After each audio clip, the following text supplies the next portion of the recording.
വയനാട്ടിൽ ഒരു ശ്രദ്ധേയ കാഴ്ചയാണ് ജൽസി ജില്ലാ പഞ്ചായത്ത്. പണിയ ഗോത്ര വിഭാഗത്തിൽ നിന്നുള്ള രാജ്യത്തെ ആദ്യ നഗരസഭ അധ്യക്ഷനായി പി വിശ്വനാഥൻ.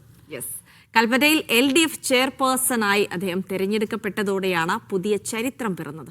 എടക്കുനി ഡിവിഷനിൽ നിന്നാണ് വിശ്വനാഥൻ കൗൺസിലറായി നഗരസഭയിലെത്തിയത്. ആദിവാസി ക്ഷേമസമിതി ജില്ലാ അധ്യക്ഷനും കൽപ്പറ്റ ഏരിയ കമ്മിറ്റി അംഗവുമായ പി വിശ്വനാഥനാണ് പുതിയ ചരിത്രമായി മാറിയത്.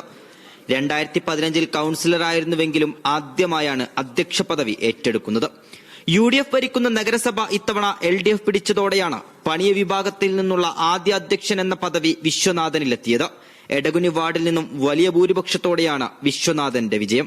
ഈ കേരളത്തിലുടനീളം വലിയ ഒരു വികസന നേട്ടത്തിലേക്ക് പോയപ്പോഴും കൽപ്പറ്റ മുനിസിപ്പാലിറ്റി വളരെ സൂക്ഷിച്ചു പോയ ഒരു അവസ്ഥയാണ് നിലവിലുണ്ടായിട്ടുള്ളത്. അതിനെ മാറ്റിയെടുക്കാനുള്ള എല്ലാ നിലപാടും സ്വീകരിക്കും. വയോജനങ്ങൾക്ക് മുൻഗണന കൊടുത്തുകൊണ്ടും അതുപോലെ തന്നെ അടിസ്ഥാന വിഷയങ്ങൾക്ക് മുൻഗണന കൊടുത്തുകൊണ്ടാണ് ഞങ്ങൾ മുന്നോട്ട് പോകാൻ ആലോചിക്കുന്നത്. ഭരണപ്രതിപക്ഷ വ്യത്യാസമില്ലാതെ എല്ലാവരെയും യോജിപ്പിച്ച് കൊണ്ടുപോവുകയാണ് തന്റെ ലക്ഷ്യമെന്ന വിശ്വനാഥൻ പറഞ്ഞു. 30 അംഗ കൌൺസിലിൽ 17 വോട്ടുകൾ നേടിയാണ് ചെയർമാന്റെ വിജയം. കൽപ്പറ്റയുടെ സമഗ്രമായ വികസനത്തിനു വേണ്ടി ചേർന്ന് നിന്നുകൊണ്ടുള്ള പ്രവർത്തനമാണ് ഉണ്ടാവുകയെന്നും വിശ്വനാഥൻ മീഡിയ വണ്ണിനോട് പറഞ്ഞു. Media one, Wayanad.